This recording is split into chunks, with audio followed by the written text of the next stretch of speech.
பாண்டியனோட 3 பசங்கள்லயுமே கதிர் தான் ரொம்பவுமே பக்குவமாவும் புத்திசாலித்தனமாவும் நடந்துக்கிறாரு. நீங்களும் நினைச்சா மறக்காம லைக் பண்ணி உங்க ஆதரவை தருவீங்க. இங்க டிராவல்ஸ் திறப்பு விழா எல்லாம் நல்லபடியா நடந்து முடியுது. இந்த விழா நடந்து முடிஞ்சதுக்கு அப்புறம் கதிரும் ராஜியும் ரொம்பவுமே சந்தோஷத்துல இருக்காங்க. எப்படியோ இந்த திறப்பு விழாவை நல்லபடியா நடத்தி முடிச்சிட்டோம். இதுக்கப்புறம் நம்ம முன்னேற வேண்டியதுல தான் இருக்கு. எப்படியாச்சும் நம்ம முன்னேறி காட்டணும் அப்படின்னு சொல்லி 2 பேருமே பேசிக்கிறாங்க.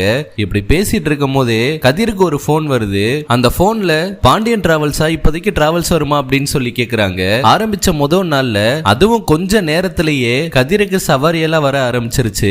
அதனால கதிருக்கு அளவு கடந்த நம்பிக்கை இந்த பிசினஸ் மேல இருக்கு. அவர் வச்ச நம்பிக்கை என்னைக்குமே வீண் போயிடக்கூடாது.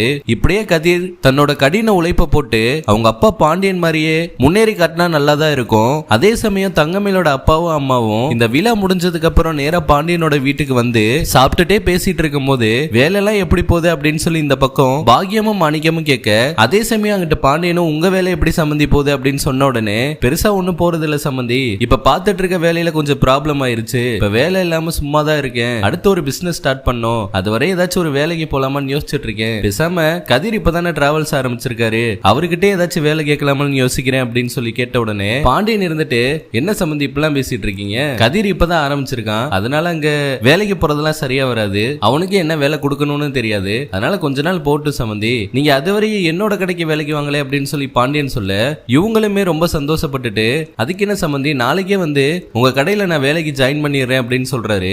இங்க தங்கமேலுக்கு வேற ஒரே பதட்டம். அப்பா அங்கெல்லாம் வேலைக்கு போக வேண்டாம்ப்பா, உங்களுக்கு செட் ஆகாது அப்படின்னு சொல்ல, உடனே மாணிக்கம் இருந்துட்டு, அதெல்லாம் எனக்கு செட் ஆகுமா, நான் பாத்துக்கிறேன் அப்படின்னு சொல்லிடுறாரு. சரி சும்மா விளையாட்டுக்கு தான் சொல்றாங்கன்னு பார்த்தா வீட்டுல அவ்வளவு கஷ்டம் இருக்கும் போல. சுடருக்கு படிக்க வைக்க கூட காசு இல்லாம, ஏன் சாப்பாட்டு கூட காசே இல்லாம இருப்பாங்க போல. அதனாலதான் ஏதாச்சும் ஒரு வேலை கிடைச்சா போதும் அப்படின்னு சொல்லி நினைப்புல பாண்டியன் கிட்டே வேலை கேட்டு வந்திருக்காங்க. மாணிக்கம் ஒழுங்கா நடந்துகிட்டா எந்த ஒரு பிரச்சனையுமே வராது. ஆனா மாணிக்கம் அப்படி நடந்துக்க கூடிய ஆள் இல்ல. எல்லாத்துலயுமே பொய் பித்தலாட்டம் இருக்கும். கண்டிப்பா எந்த ஒரு வேலையுமே பொறுப்பாவும் பண்ண மாட்டாரு, கரெக்டாவும் பண்ண மாட்டாரு. அவரு வந்து இப்ப பாண்டியன் கடையில வேலைக்கு சேர்ந்திருக்கிறது பெரிய அதிருப்தியை தான் ஏற்படுத்த போகுது. ஏன்னா அடுத்த நாள் காலையில மாணிக்கம் வந்து வேலை பார்க்க சொன்னா கண்டிப்பா ஏதாச்சும் ஒரு பொருளை எடுத்து குனிஞ்சு எடுத்து வச்சுட்டு, அதுக்கப்புறம் முதுகு வலிக்குது அது வலிக்குது என்னால முடியல அப்படின்னு சொல்லி உடனே போய் உட்கார்ந்துப்பாரு. இதெல்லாம் கண்டிப்பா குமரேசன் தாத்தால இருந்து பழனிவேல் வரையும் ஏன் பாண்டியன் கூட எல்லாருமே நோட் பண்ணிட்டு தான் இருப்பாங்க. பாண்டியன் கூட சரி நம்ம சம்பந்தி தானே, அவருக்கும் வயசாயிருச்சு, போ கத்துப்பாரு அப்படின்னு சொல்லி பொறுமையா இருப்பாரு. ஆனா மாணிக்கத்தோட செயலை எல்லாத்தையுமே கூடவே இருந்து பார்க்க போறது குமரேசன் தாத்தாவும் பழனியும் தான். அதனால மாணிக்கம் வந்து என்னெல்லாம் தொந்தரவு கொடுக்க போறாரோ தெரியல.